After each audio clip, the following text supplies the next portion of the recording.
நிறைய பேர் நல்லூர் கோயில் திருவிழாக்கு வர சொல்லியிருக்காங்க. அதுக்கு மட்டும் போயிட்டு வருவோம். முருகனுக்கான கண்கோடி வேணும்ன்றுவாங்க. அதே போல இந்த திருவிழாவை பார்க்கவும் கோடி கண்கள் தேவைப்படும் போல. என்னை காண்பதற்கு 2 கண்கள் போதும். உன்னுடைய மீதி கண்ணெல்லாம் யாரு மேல இருக்கிறது என்பதை யாம் அறிவோம். இது இலங்கையிலேயே ஃபேமஸான கோவில்.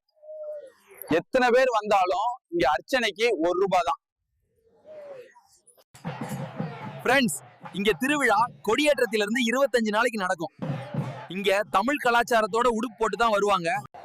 அங்கிள், லண்டன்ல இருந்து டிக்கெட் போட்டு வந்தது. போன்ல வீடியோ எடுக்கவா?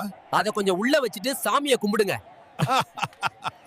தம்பி, கோயிலுக்கு வந்து சாமி கும்பிட்டீங்களோ இல்லையோ, பஜ்ஜி கடையிலயும் சுண்டல் கடையிலயும் தான் நிக்கிறீங்க.